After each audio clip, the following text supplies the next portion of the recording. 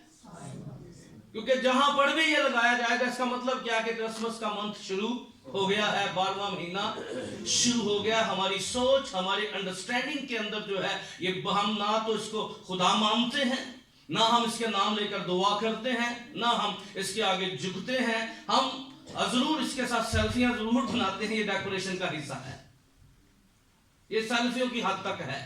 یہ ایک بطور سائن جو ہے یہ چرچز کے اندر یا باہر کہیں پر بھی دنیا میں آپ کو نظر آئے گا. تو اس لیے نہ تو ہم اس کے آگے جھک رہے ہیں، نہ ہمارے اندر کوئی ایسی روایات ہے، کیونکہ اگر یہ کسی اور روایات کے تحت آتا تو خدا کا کلام اس کی اجازت نہیں دیتا. کیا نہیں کرتا؟ خدا کا کلام اس کی کہ بت پرستی کو چرچ کے مذہبوں پر لایا جائے یا بت پرستی کو پریفر کیا جائے، کیونکہ مسیحیت کے اندر کسی طرح کی بدعت کا تصور موجود نہیں ہے. نہ خدا کا کلام پرمیشن دیتا ہے، نہ خدا کا کلام اجازت دیتا ہے، نہ خدا کا کلام جو ہے ہمیں کسی بات کی تعلیم دیتا ہے. اس لیے بائبل مقدس کے اندر اگر آپ درختوں کی بات کریں تو درختوں کا تشبیہات، درختوں کا ذکر خدا کے کلام میں لا تعداد موجود ہے. چند حوالہ جات آپ کو دے دیتا ہوں، آپ نوٹ کر لیجئے گا. تفسیر و تشریح تو نہیں کر سکتے. یاد رکھیے پہلا کرنتھیوں 30 باب کی 6 آیت کے اندر، پہلا کرنتھیوں 30 باب کی 6 آیت میں درخت کو کلیسیا سے بھی تشبیہ دی گئی. کس سے؟ درخت کو. اور پولس کہتا ہے میں لگانے والا تھا، اپولس پانی دینے والا تھا، پر بڑھانے والا کون تھا؟ خدا تھا. یعنی اس کا یہ مطلب نہیں ہے، کوئی بندہ فخر نہ کرے اس بات کے اوپر. کبھی بھی کلیسیا کے معاملے میں یاد رکھیے ہم پانی دے سکتے ہیں، ہم بیج بو سکتے ہیں، پر بڑھانے والا ایک ہی ہے، وہ خدا ہے. آمین. اس لیے کلیسیا کو واضح طور پر بتایا گیا. یسوع مسیح کو شخصی تشبیہ طور پر یسوع مسیح نے اپنے آپ کو پیش کہا انگور کا درخت میں ہوں اور تم کیا ہو؟ میری جو ڈالی مجھ میں. یوحنا کی انجیل اس کے 15 باب میں اس سے تشبیہ دی گئی. لوکا 21 باب کی 25 آیت میں یہودی قوم کو درخت سے تشبیہ دی گئی. کس سے؟ یہودی قوم کو. اور انجیر کا درخت کیا تھا؟ جو بڑا شداب تھا، بڑے بڑے پتے اس کے بنائے گئے، دکھایا گیا، لیکن اس کے اندر پھل موجود نہیں تھا. اور بالکل اسی طرح اسرائیل کی طرح جو بظاہر تو بڑی اسپرچل اور مذہبی فرقے ہمیں بڑے ایکٹیو والے، یہود، حریدی، صدوقی، جتنے بھی فرقے تھے وہ بڑے ہمیں ایکٹیو نظر آتے تھے، پر خدا جو چاہتا تھا وہ اسے کرنے سے قاصر تھے. وہ اس نہ کر سکے. خدا کی بادشاہی کو درخت سے تشبیہ دی گئی کہ ایک شخص نے ایک رائی کے دانے کو بو دیا اور وہ بڑا درخت بن گیا اور اس پر پرندوں نے آ کر بسیرا کیا.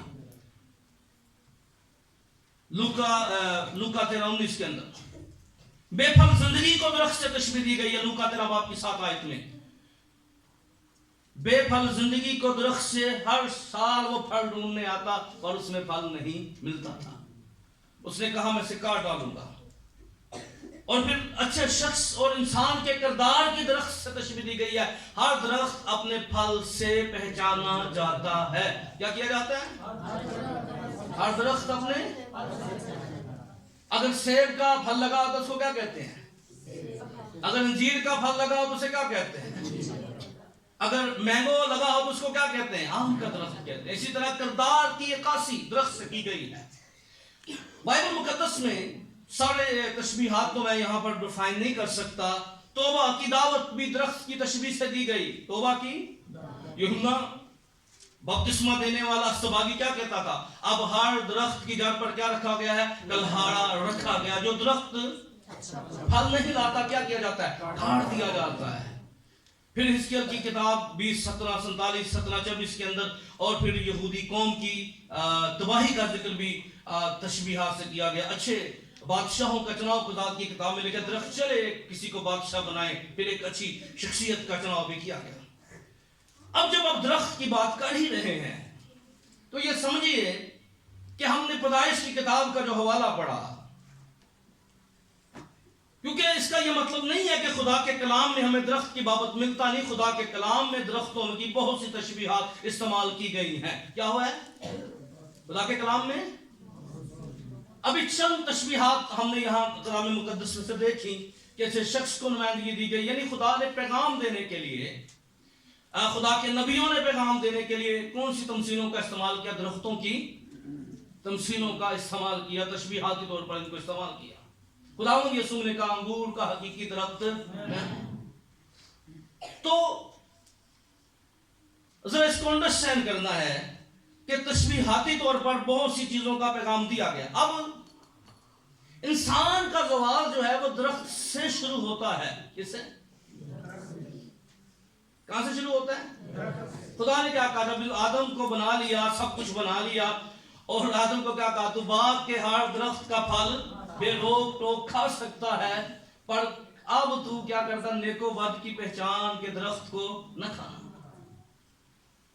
اور پھر ہمیں نہیں پتا وہ کتنا عرصہ رہے، کیونکہ جہاں پر خدا کا کلام خاموش ہے وہاں پر خاموش ہونا ہی بہتر ہوتا ہے. پھر ہم دیکھتے ہیں کہ خدا نے ہوا کو بنا لیا، آدم پر گہری نیند بھیجی، اور پھر ایک دن ہوا جو ہے اس ممنوع درخت کے پاس چلی جاتی ہے جو نیک و بد کی پہچان کا درخت ہے. اور جب اس کے پاس جاتی ہے تو ایک آزمائش اس کا انتظار کر رہی ہے. اور ابلیس جو ہے، میں آپ کو بتانا چاہتا ہوں، آزمائش والی جگہ پہ آپ سے پہلے کھڑا ہے. کیا ہے؟ آزمائش والی جگہ میں وہ ویٹ کر رہا ہے آپ اس جگہ پر آئیں. وہ ویٹ کر رہا ہے آپ کسی پوڈری کے ساتھ رفاقت رکھیں. وہ ویٹ کر رہا ہے. وہ یاد رکھیے جہاں تباہی کھڑی ہے وہاں پر ابلیس پہلے وہاں موجود ہوتا ہے. وہ ویٹ کر رہا ہوتا ہے، وہ انتظار کر رہا ہوتا ہے. اور اسی طرح وہ پتہ نہیں کتنی دیر سے ویٹ کر رہا تھا کہ عورت کبھی اس طرف آئے اور میں سے گفتگو کروں، میں اس سے بات کروں. اور کیا ہوتا ہے جب ماں ہوا جو ہے وہ اس درخت کے پاس چلی جاتی ہے، اس سے گفتگو کرنا شروع کر دیتا ہے. کیا واقعی ہی خدا نے کہا ہے؟ اس نے کہا ہاں خدا نے کہا. اس نے بڑھایا، چھونا نہیں ہے، میں جانب جانا نہیں چاہتا. ہم سب ان باتوں سے کلام کی واقف ہیں. میں کہانی کلام کے لیے لفظ استعمال نہیں کرتا. کہانیاں اور بہت ہو سکتی ہیں، پر خدا کا کلام سچ اور حقیقت پر مبنی ہے. ہاللیلویہ. تو بائبل مقدس ان واقعات کی طرف ہمیں لے کر جاتی ہے. خدا کا کلام ان سچائیوں کی طرف ہمیں لے کر جاتا ہے. تو ہم دیکھتے ہیں پھر ہوا کیا کرتی ہے، وہ قائل ہو جاتی ہے، وہ تیار ہو جاتی ہے. وہ کیا کرے، ابلیس کی بات کو جو بذریعہ سانپ کر رہا تھا اس کو تسلیم کر لیتی ہے، اور وہ کیا کرتی ہے، درخت کے پاس سے لیتی ہے، پھل لیتی ہے، کھاتی ہے، اپنے شوہر کو دیتی ہے، آدم کو دیتی ہے. اور یہاں سے ایک نئی جو ہے دردناک جو ہے زندگی کا سفر شروع ہو جاتا ہے. اور اس کے بعد ہم دیکھتے ہیں کہ پھر خدا جو ہے، اب یہاں پر خدا نے یہاں پر ہمیں ایک درخت نظر نہیں آ رہا، یہاں پر ہمیں دو درخت ہیں. کیا ہیں؟ ایک نیک و بد کی پہچان کا درخت ہے اور ایک حیات کا درخت ہے. کیا ہے؟ ایک نیک و بد کی، پر ایک ایسا درخت بھی ہے جس کو وہ اگر اس میں سے کھا لیتے تو کبھی نہ مرتے. ایک ایسا درخت بھی تھا جس کے بارے میں خدا کے کلام میں بڑی تفصیل کے ساتھ مکاشفہ کی کتاب کے اندر آپ دیکھیں اس درخت کے بارے میں کہا گیا، جسے زندگی کا درخت کہا گیا ہے. مکاشفہ کی کتاب 22 باب کی 4 آیت میں خداوند نے کہا جو کوئی اپنے جامے دھوتا ہے، اگر اس کو پڑھیں ذرا 22 باب کی 14 آیت کو ذرا دیکھیں کیا لکھا ہے یہاں پر. مکاشفہ کی کتاب 22 باب کی 14 آیت میں پھر اس درخت کا میں ذکر نہیں مل رہا، لیکن پھر جب اس کا مکاشفہ کی کتاب میں کھل جاتا ہے، مکاشفہ کی کتاب 22 باب کی 14 آیت میں، مبارک ہے وہ جو اپنے جامے دھوتے ہیں، مبارک ہے وہ جو اپنے جامے دھوتے ہیں، کیونکہ زندگی کے درخت کے پاس آنے کا اختیار پائیں گے. کیونکہ زندگی کے درخت کے پاس آنے کا اختیار پائیں گے. ہم کیا دیکھ رہے ہیں کہ جب انہوں نے نیک و بد کی پہچان کے درخت میں سے کھا لیا، خدا نے تیروں کو بلایا، ان کی سزائیں متعین کی، ان کو بتایا کہ تم باغ عدن سے نکال دیا، آگ رتوں کے پہرے لگا دیے تاکہ وہ پھر کبھی وہ جانتے تھے اس کی ساری رستے بھی کہاں سے نکلنا ہے، کہاں سے جانا ہے.